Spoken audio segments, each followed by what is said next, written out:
Hello friends, പുതിയൊരു വീഡിയോയിലേക്ക് എല്ലാവർക്കും സ്വാഗതം.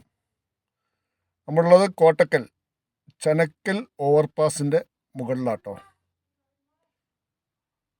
അപ്പോൾ നമ്മളിന്ന് കാണാൻ പോകുന്നതേ കോട്ടക്കൽ ബൈപ്പാസ്, ഒരു എൻജിനീയറിങ് വിസ്മയം തന്നെ കേട്ടോ.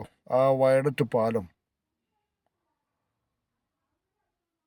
അപ്പോൾ അതിൻ്റെ ഫുൾ കാഴ്ചകളാണ് നമ്മൾ നേരിൽ കാണാൻ പോകുന്നത്. അപ്പോൾ പ്രിയ സുഹൃത്തുക്കളെ, നമ്മുടെ വീഡിയോ നിങ്ങൾ ആദ്യമായിട്ടാണ് കാണുന്നതെങ്കിൽ ഒന്ന് സബ്സ്ക്രൈബ് ചെയ്യണേ. അപ്പോൾ മലപ്പുറം ജില്ലയിലെ 2 ബൈപ്പാസുകളാണ് വരുന്നത്. ഒന്ന് കോട്ടക്കൽ ബൈപ്പാസ്, അതുപോലെ വളാഞ്ചേരി ബൈപ്പാസ്. അപ്പോൾ കോട്ടക്കൽ ബൈപ്പാസിൻ്റെ കാഴ്ചകൾ അത് എത്ര കണ്ടാലും മതിയാവില്ല കേട്ടോ. ഈ വീഡിയോ നിങ്ങളെ ഫുൾ സ്ക്രീനിൽ കാണാൻ ശ്രമിക്കുക. നല്ല ഭംഗിയുള്ള ഏരിയയാണ്, നല്ല പച്ചപ്പൊക്കെ ഉണ്ട്. അപ്പോൾ കോട്ടക്കൽ ബൈപ്പാസ് ഇവിടെ നിന്നാണ് തുടങ്ങുന്നത്. ചനക്കൽ മുതൽ പാലച്ചറമാട് വരെയാണ് അതിൻ്റെ ദൈർഘ്യം.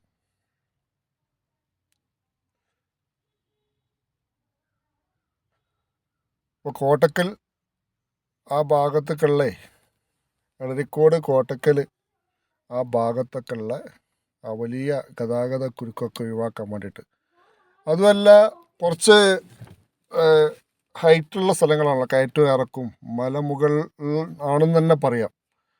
അങ്ങനത്തെ സ്ഥലങ്ങളാണ് ഈ കോട്ടക്കലൊക്കെ.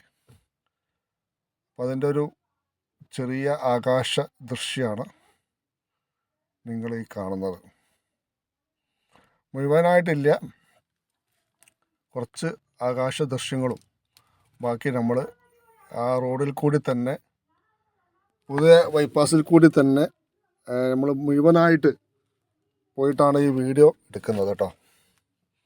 അപ്പോൾ വീഡിയോ സ്കിപ്പ് ചെയ്യാൻ കാണുമെങ്കിൽ കോട്ടക്കൽ ബൈപ്പാസിൻ്റെ ഫുള്ള് ഭാഗങ്ങളും നിങ്ങൾ കാണാം.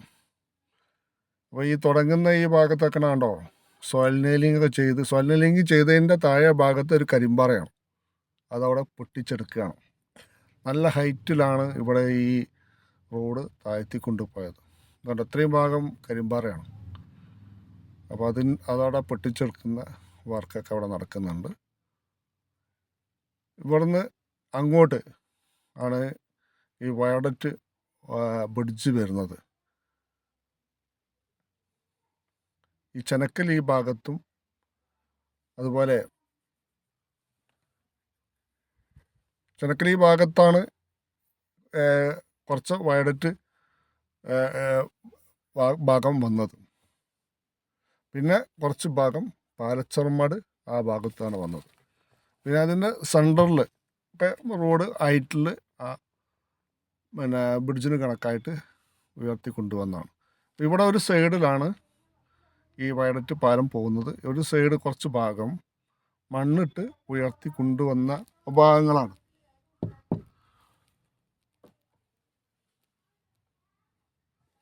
അപ്പോൾ ഈ പാലത്തിൻ്റെ മുകളിൽ കൂടെ അധികം ആൾക്കാരൊന്നും പോയി കാണില്ല എന്നാണ് ഞാൻ മനസ്സിലാക്കുന്നത്. അപ്പോൾ അതിൻ്റെ ഫുൾ കാഴ്ചകൾ കാണാൻ വേണ്ടിയിട്ടാണ് ഈ പാലത്തിൻ്റെ മുകളിൽ കൂടെ തന്നെ നമ്മൾ പോകുന്നത്. ഇഷ്ടംപോലെ പണിക്കാരൊക്കെ ഉണ്ട് കേട്ടോ. അവിടെ ക്രാഷ് ബാരിയറിൻ്റെ വർക്കേ, അത് ആ മെഷീനറി സംവിധാനത്തിലൂടെ അതിൻ്റെ കോൺക്രീറ്റുകളാണ് ഇപ്പോൾ അവിടെ നടക്കുന്നത്. ഇതൊക്കെ പെട്ടെന്ന് കഴിയും. ഈ ക്രാഷ് ബാരിയറിൻ്റെ വർക്കൊക്കെ അത് അവിടെ വെച്ചിട്ട് തന്നെയാണ് കോൺക്രീറ്റ് ചെയ്യണം. അതിനായിട്ടൊരു മെഷീൻ ആണ്. അതൊക്കെ ഇതിൻ്റെ മുന്നത്തെ വീഡിയോകളിലൊക്കെ നമ്മൾ കാണിച്ചതാണ്. അപ്പോൾ ഇതാണ് ആ ബ്രിഡ്ജ്, വയഡറ്റ് ബ്രിഡ്ജ്. അതിൻ്റെ മേലെ കൂടെയാണ് നമ്മൾ പോയിക്കൊണ്ടിരിക്കുന്നത്. നല്ല ഹൈറ്റിലാണ്. നിങ്ങൾക്ക് ആ ഇതിൻ്റെ മുകളിൽ നിന്ന് നോക്കിയാൽ തന്നെ അറിയാം, തെങ്ങിൻ്റെ ഒക്കെ ഹൈറ്റ് കാണുമ്പോൾ തന്നെ അറിയാം ഈ ബ്രിഡ്ജ് പോകുന്ന അത്രയും ഉയരത്തിലാണ്. അതിൻ്റെ ഒരു ആകാശ കാഴ്ചയാണ് ഈ കാണുന്നത്.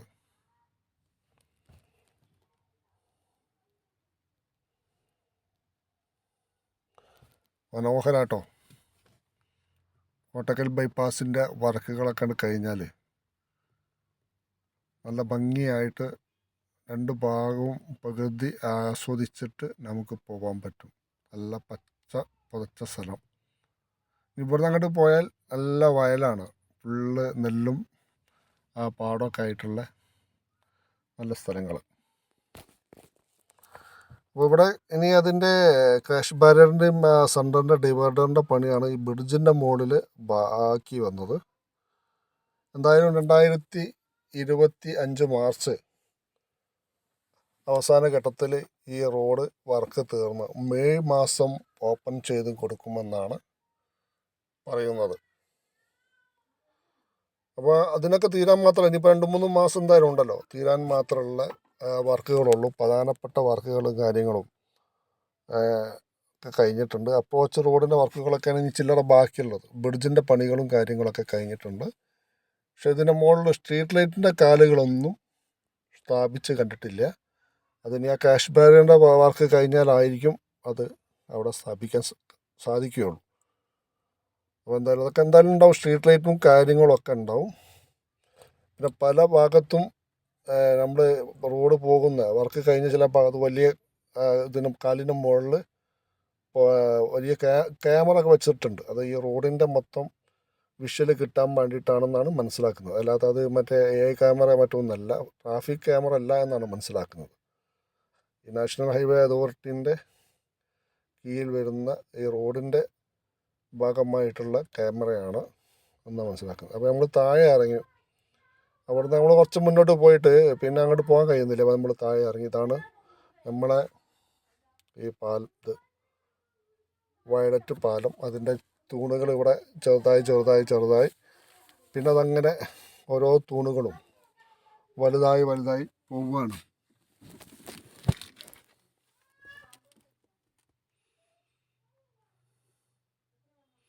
അപ്പോൾ രണ്ട് ഭാഗത്തും ഈ സർവീസ് റോഡ് ഉണ്ടാവും കേട്ടോ. ഈ ബ്രിഡ്ജ് പോകുന്നുണ്ടെങ്കിലും വയലറ്റ് പാലം പോകുന്നുണ്ടെങ്കിലും താഴെ ഭാഗത്ത് എന്തായാലും റോഡ് ഉണ്ടാവും. അപ്പോൾ ഇതിൻ്റെ വർക്കൊക്കെ കഴിഞ്ഞ് അതിൻ്റെ ഫിനിഷിങ്ങൊക്കെ കഴിഞ്ഞാലാണ് അതിൻ്റെ കാര്യങ്ങൾ നമുക്ക് വ്യക്തമായി കാണാൻ സാധിക്കുകയുള്ളൂ. എന്തായാലും അധിക സമയമൊന്നും കാത്തിരിക്കേണ്ട. നമുക്ക് 2-3 മാസത്തിനുള്ളിൽ തന്നെ ഈ റോഡിൻ്റെ മൊത്തം വിവരങ്ങളും റിസൾട്ടും നമുക്ക് കിട്ടുന്നതാണ്.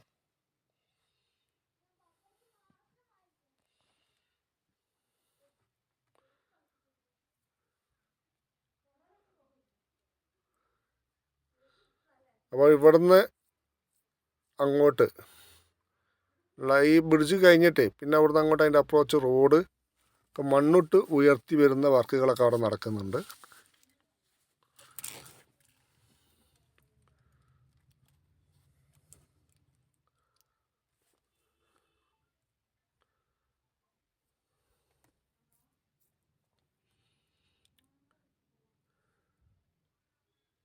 മനോഹരമായ കാഴ്ചകളാട്ടോ.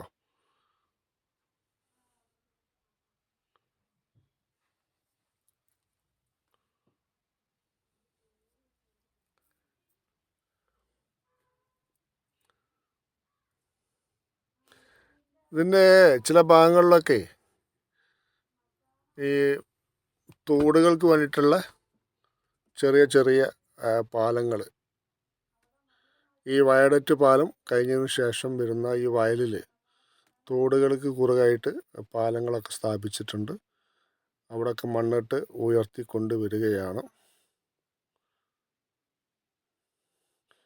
ഇവിടെ ഈ കുറച്ച് ഭാഗങ്ങളിൽ സർവീസ് റോഡ് കാണുന്നില്ല, ഉണ്ടാവില്ല എന്നാണ് മനസ്സിലാക്കുന്നത്. കാരണം പ്രധാനപ്പെട്ട ജനവാസ കേന്ദ്രങ്ങളിലൊക്കെയാണ് ഇവർ ഈ സർവീസ് റോഡ് കൊടുക്കുന്നത്. ഇവിടെ തന്നെ ആൾ താമസമില്ലാത്ത ഏരിയ ആയതുകൊണ്ടായിരിക്കും. അതുപോലെ അങ്ങോട്ട് ഒരു കൃഷി ഉള്ളൊരു സ്ഥലമാണ്, വയലാണ് ഈ ഭാഗത്തുള്ളത്. നെല്ലാണ് കാര്യമായിട്ട് ഈ ഭാഗത്ത് കൃഷി ചെയ്യുന്നത്. LED സൈൻ ബോർഡ് കാണുന്നുണ്ടോ? നമ്മൾ അതിലിങ്ങനെ തെളിഞ്ഞ് കാണാം. നമ്മൾ വണ്ടി ഓടിക്കുമ്പം അതിൽ ട്രാഫിക് ബോധവൽക്കരണത്തിൻ്റെ ഭാഗമായിട്ട് LED അതിൽ തെളിഞ്ഞിങ്ങനെ കാണിക്കും. മറ്റ് സൂചനാ ബോർഡുകൾ അതിൻ്റെ ബോർഡുകൾ വേറെയാണ്. LED ബോർഡ് വേറെയാണ്.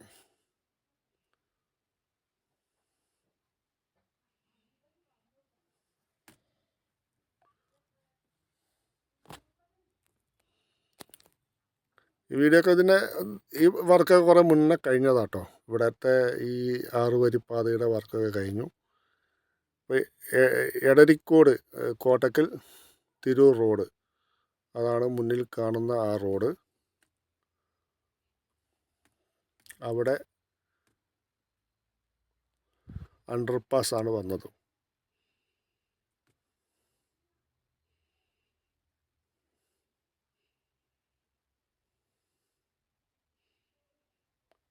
അടിപൊളി കേട്ടോ.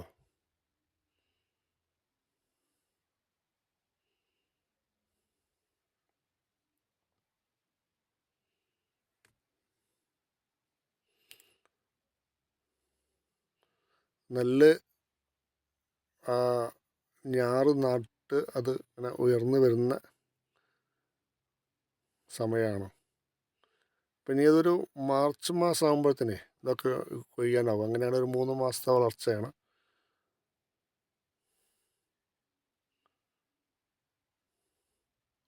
അടിപൊളി.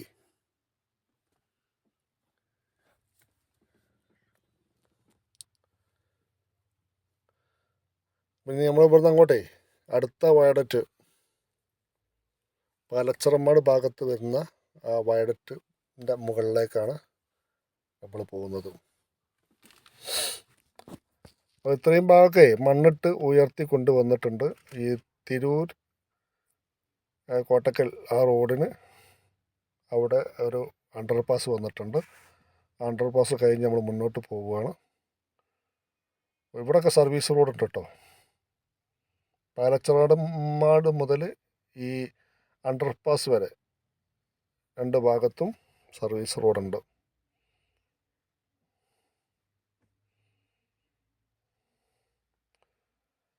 എന്തായാലും വർക്ക് എത്രയും പെട്ടെന്ന് തീരും. കാരണം അതിന് മാത്രം ഇവരെ എക്യുപ്മെൻറ്റ്, സാധനങ്ങൾ, മെഷീനറികൾ, പിന്നെ ഒരു മെയിൻ പവർ എല്ലാം ഉണ്ട്.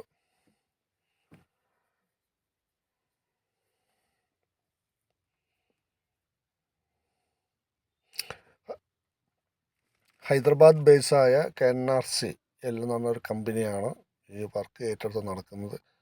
മലപ്പുറം ജില്ലയിലെ 2 റീച്ചിൻ്റെ വർക്കും ഈ കമ്പനി KNRCL എന്ന് പറഞ്ഞ ഈ കമ്പനിയാണ് ഏറ്റവും നടത്തുന്നത്. അപ്പോൾ ഇതാ ഇവിടെ നിന്ന് അങ്ങോട്ടാണ് ആ പുതിയ ബ്രിഡ്ജ് വരുന്നത് കേട്ടോ, വയഡറ്റ്. അപ്പോൾ അതിൻ്റെ താഴെ ഇറങ്ങിയാലാണ് ഇപ്പോൾ അതിൻ്റെ തൂണിൻ്റെ വലിപ്പം കാണുള്ളൂ. ഉയർന്ന തൂണുകൾ കൂടി പോകുന്ന ബ്രിഡ്ജിനാണ് വയഡറ്റ് ബ്രിഡ്ജ് എന്ന് പറയുന്നത്. എനിക്ക് തോന്നുന്നത് ഇതിൻ്റെ മുന്നേ ആരും ഇങ്ങനെ ഒരു വീഡിയോ എടുക്കാൻ വേണ്ടി ഓടിച്ച് കാണില്ലെന്നാണ്. എന്തായാലും ആദ്യമായിട്ടാണ് ഈ പാലത്തിൻ്റെ മുകളിൽ കൂടി നമുക്ക് പോകാൻ കഴിയുന്നത് കേട്ടോ. മറ്റുള്ള ആരും പോയോ എന്നുള്ളത് നമ്മൾ പറയുന്നില്ല. എന്തായാലും നമുക്ക് പോകാൻ സാധിച്ചു.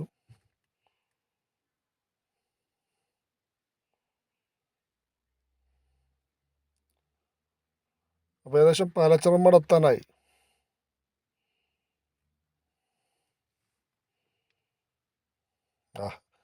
ആ തെങ്ങും ഈ നമ്മുടെ ഈ ബ്രിഡ്ജും ഏകദേശമൊക്കെ ഒരു ഹൈറ്റാണ് കേട്ടോ. അത്രയും ഹൈറ്റിലാണ് ഈ ബ്രിഡ്ജ് കടന്നു പോകുന്നത്.